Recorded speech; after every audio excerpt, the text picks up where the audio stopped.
Hey, it's Lynn, and welcome back to my channel. So today we're going to learn about 5 anti-inflammatory spices that can help support your hair regrowth journey. So if you're doing your own research or you've seen a few of my previous videos about my hair loss and regrowth journey, you'll remember that there is a direct connection between hair loss and inflammation.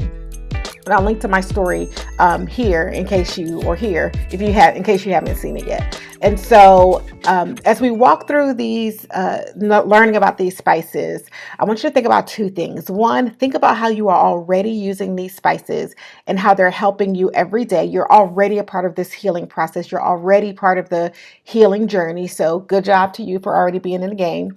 Secondly, I think about getting excited about either learning about these spices or new spices, and then also incorporating them in new ways into your current what you're doing in terms of your food and even your drinks, because one thing that is for real about this process is that it's hard. It can feel like drudgery, like a lot. It feels like I'm never making progress sometimes.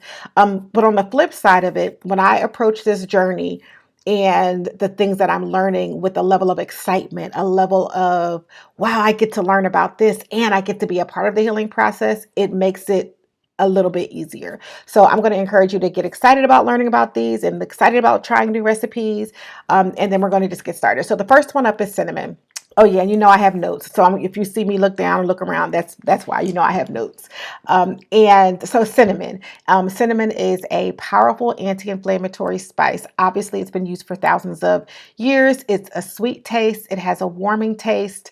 It comes from the tree cinnamomum. I think that's how you say it. And there are two popular kinds, or the ones that we know about primarily, at least in the U.S. It's the first one is cassia or cassia, which is in most of the grocery stores. It's probably the one that you have in your cabinet right now. The second one is Ceylon, Ceylon. I purchased Ceylon a couple of months ago, and I love it. It's a little, to me, it's a little milder than the cassia cinnamon, which is the one that's everywhere. It's a little bit more pricier than the traditional cinnamon, but according to the research, they both have healing properties. And so the way that I use it is I put it into my coffee in the morning before I put it actually in the coffee grounds itself, and then I brew the coffee. And then I also put a dash when I make that, the drink itself. And then the other thing, I put cinnamon, of course, on oatmeal. There are other ways, obviously, to use it. But the other thing to keep in mind is it's high in antioxidants. It relieves inflammation, and it stabilizes blood sugar. So those are all pretty important properties that help us in this healing process. The next one up is nutmeg. And who knew nutmeg had anti-inflammatory properties? I'm not surprised, because the more I do research, the more I'm finding pretty much everything that comes out of the ground that's natural has some type of anti-inflammatory property to it. And so nutmeg has an anti-inflammatory compound called monoterpene. And monoterpenes are found in essential oils extracted from plants. Normally you see nutmeg in baked goods. It's the holiday season, so right now, so you're going to see it in some pies, but you can also include it in a drink. You can add it to a baked sweet potato. You can add it to, if you eat squash soup. I'm not necessarily a big fan of that, but I've seen recipes for that. And then of course, it can be found in many jerk recipes as well. So as I'm going through this, if this content is helpful, hit that like button. This will help it get to more people who are dealing and walking through this same journey as us. And so the third one up is ginger. Ginger is known to ease inflammation. Most of us know that, at least in my household growing up, you take ginger ale for everything, but that's not the ginger we're talking about. Ginger has a compound called 6-gingerol, and that is scientifically shown to ease inflammation and pain. It has antioxidants and phytochemicals. Dried and fresh ginger have healing properties to them, and we also know that they can help relieve nausea. There's actually one study from the University of Miami that found that ginger extract may be as effective as taking anti-inflammatory drugs.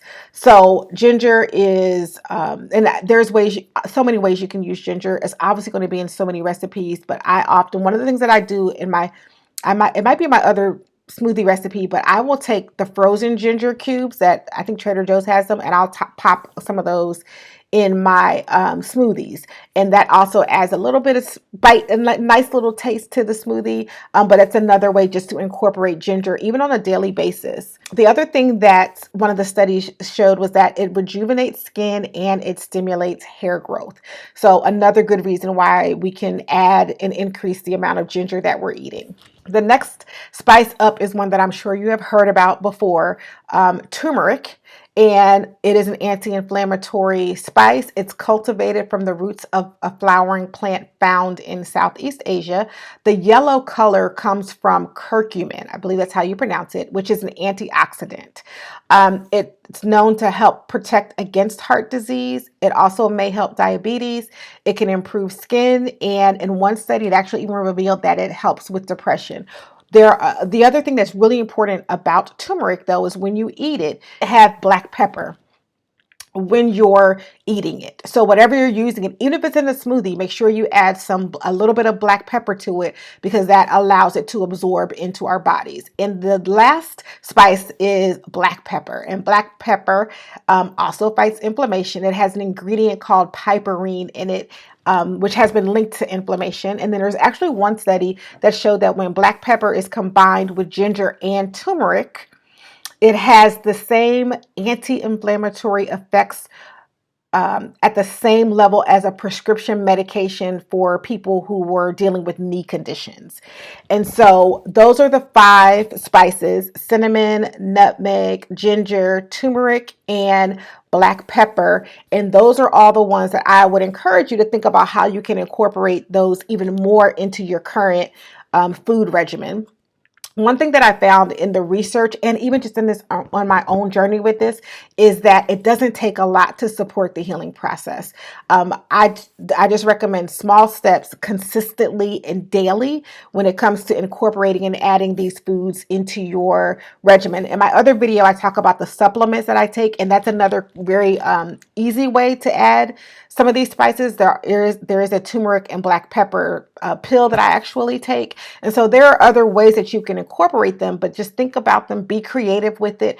Maybe you just add 1 additional drink per week with this, and maybe 2 to 3 times a week you make a drink that incorporates these items. And speaking of a drink, I found one of the best drinks that incorporates all 5 of those items, and it's called golden milk. And I'll link to the recipe below. The recipe I got from Minimalist Baker from her website. I will put the link to her website below, and with this drink. And this drink incorporates all of the spices. It's creamy. It has a hint of spice. It tastes like a pie in a mug, and it's a great nightcap or a good afternoon drink. Just don't add a lot of sugar to it, because that you don't want to reverse the benefits of it. These are spices, again, that can help you on this journey of fighting inflammation and healing your crown. So enjoy, use these spices, and I'll see you in the next video.